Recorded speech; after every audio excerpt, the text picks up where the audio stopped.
په بلخ ولایت کې د ځانګړي قطعې قومندان د ملي ټلویزیون له خبریال سره د خبرو پر مهال په بیلابیلو برخو کې د خپلو کاري فعالیتونو ته په اشارې وویل چې د ټولنیزو ننګونو د حل او مخنیوي په موخه خپلې دندې او مسؤلیتونه په رښتونې توګه ترسره کوي او همدارنګه هڅه کوي چې په بلخ کې د اسلامي امارت د مسؤلینو له لوري د ورسپارل شوو هدایتونو پر اساس ځانګړي عملیات ترسره کړي.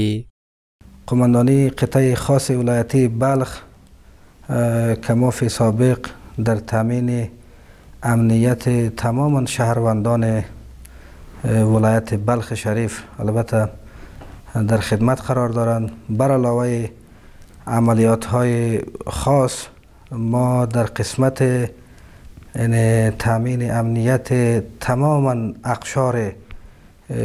که در ولایت بلخ زیست میکنند مکلف هستیم و در ادای مسئولیت خود ان شاء الله به نصرت الله متعال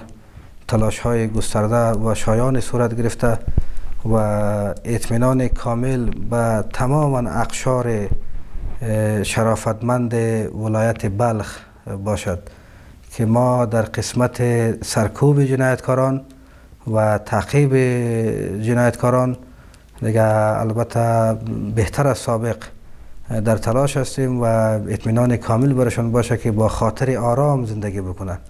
نوموړي همداراز ویل چې د اسلامي امارت د مسؤلینو د لارښوونو پر بنسټ د خپلې اصلي دندې ترڅنګ چې د پانګوالو ثبات او د ډاډمن امنیت ټینګښت دی د پانګوالو او متشبثینو لپاره غوره خدمتونه هم وړاندې کوي. تمام شهروندانی که به این مسیر شهرک بندری ایرتان تردد میکنند و خود دیگه مسیر در مجموع در ولایت بلخ برشان اطمینان داده می شود که ان شاء الله امنیت نسبی در این شهر تامین است و تشویشی برشان نباشه. باید وویل شي چې په بلخ ولایت کې ځانګړې ولایتي قطعه په امنیتي بنسټونو کې یو له مهمو ستنو څخه بلل کیږي او تل هڅه کوي چې د نورو نظامي ارګانونو ترڅنګ د ګډوډۍ مخه ونیسي او په ځانګړو وختونو کې مهم او اړین عملیاتونه ترسره کړي.